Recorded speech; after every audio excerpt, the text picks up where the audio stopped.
Hey there, let's talk about how to use mud to supersize your business. Sharon Horne-Ellstrom here. The expression name is mud is actually from the 1700s. In 1700s England, mud was slang for a fool or for a stupid person. And the expression somehow worked its way into Parliament, and if somebody said his name is Mud, they were usually referring to a disgraced member of Parliament, somebody in the government who made a mistake and disgraced themselves in some way, shape, or form. Now, name is Mud became to mean the person is in trouble, or a person is in trouble, or possibly doomed, or even worthless. Now, I will admit, as a mom, I told my kids sometimes, hey, your name is Mud, and that's because I learned it, and my mom told my sisters and I that sometimes when we were in trouble. If we didn't do our chores, or if we were late for something, or if we didn't do our homework, you know, my mom would say, your name is Mud. And I did the same thing to my kids, because we tend to do what we've learned as kids, as adults, as parents. We swear we're not going to become our mother or our father, and all of a sudden we'll be saying something, and we're like, stop in our tracks and like, oh my God, that was my mother that just said that. And then we laugh because we realize, as much as we want to be different, sometimes the apple doesn't always fall very far from the tree. Sometimes it does, of course, but sometimes it absolutely positively doesn't. I'm definitely a combination of both my mother and my father, with a whole lot of me sprinkled in. But name is Mud. How the heck can you use mud to grow and build and supersize your business?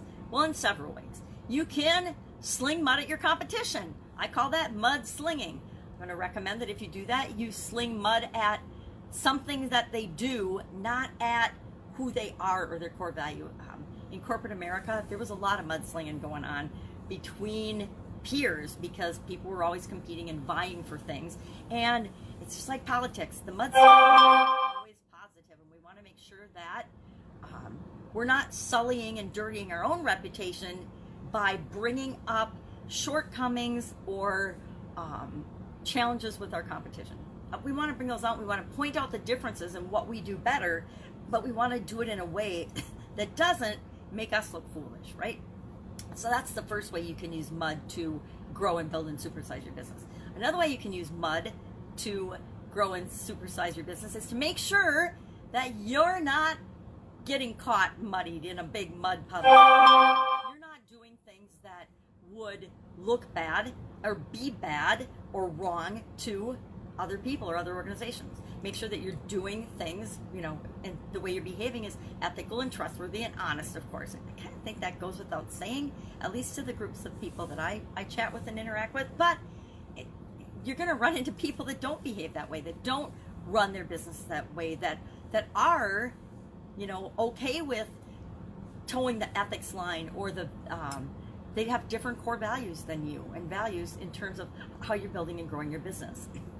Another way to use the mud that can muddy the waters sometimes is to make sure that you're serving your customers and your clients to the best of your ability, and that you're helping them to solve problems, because usually when people come to us, excuse me, weird breathing, they have some sort of a problem. Most of our businesses exist because we solve problems for people and we help them to increase their status. A problem can make you get mud on your face, right? If I make a mistake or have a problem as a client or customer, and I go to somebody to help me solve that problem, I think of lawyers, right? Lawyers, my God, they are the best mud washer offers and showerers on the planet. Their whole job is about helping people with their reputation, helping people to get out of trouble and clear them of the mud. Well, we can do the same thing by helping our clients solve their problems, face their challenges, overcome, or do things that they want to do to move their lives and their businesses in the direction they want to. So I would love to know what you think of this expression. Have you used it? Have you heard it from your parents because you got in trouble? Or have you used it on your kids when they got in trouble?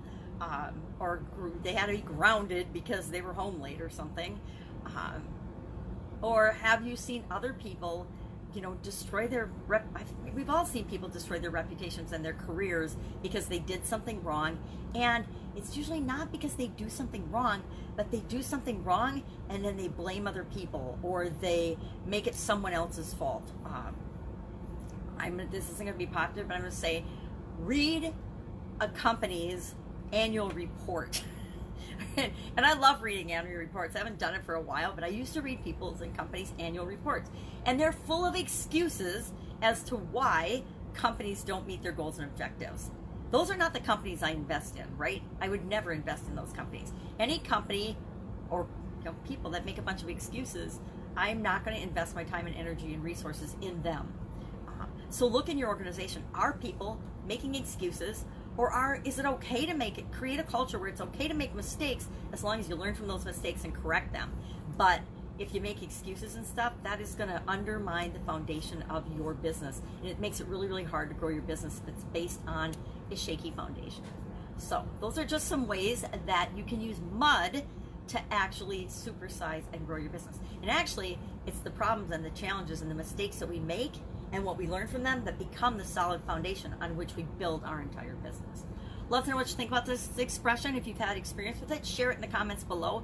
If there's an idiom that you would like me to look up the meaning of and the history of, let me know that in the comments below too, because I'm having a lot of fun just looking at my life and my business from a different perspective by saying, okay, well, here's this expression, here's where it comes from. Have I experienced this in the past? How have I experienced it? And what could it mean for me and my business today? I think it's just a fun project. Have a great day. If I can help in any way, ask away, and I will see you, of course, tomorrow. Bye.